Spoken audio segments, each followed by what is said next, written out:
یه سوال، ما قبل انقلاب نماز نمیخوندیم؟ روزه نمیگرفتیم؟ چرا؟ F14 بهمون میدادن، قرارداد F16 بسته بودیم 40 سال پیش. F16 اساسا آمریکا با نماز خوندن مشکل نداره. خدایا تا انقلاب مهدی از نهضت خمینی محافظت بفرما.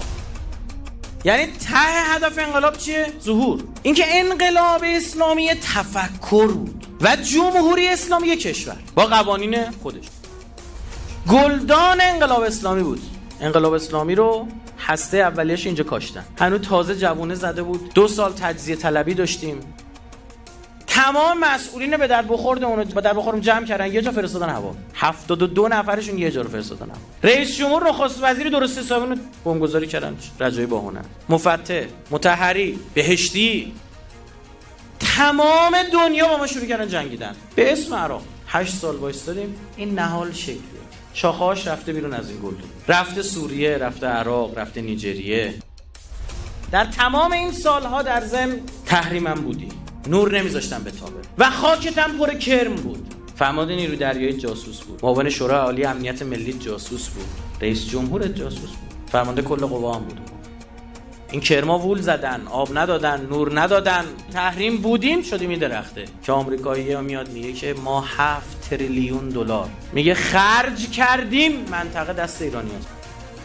مشکل اینجاست که یک عده از خود ماها قبول نداریم خدا زورش همه میشته. خدای بدر را قبول نداریم. یادمان رفته است خدای خرمشهر و تبسم.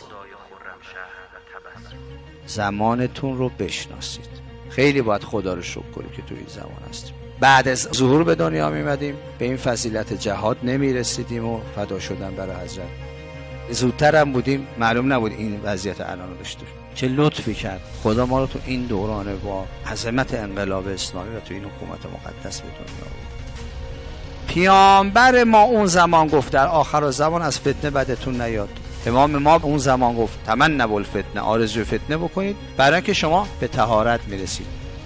دولت کریمه لیاقت میخواد. عضوش بودن، سرباز امام زمان بودن، خیلی مقامه. این آقایی که همه تاریخ منتظرشن. کما که امام حسین هم غربال کرد. امام حسین هم از مدینه اومد تا مکه هی غربال کرد. یارا رفتن اون طرف، ول کردن رفتن. از اون ورم اومدن این طرف.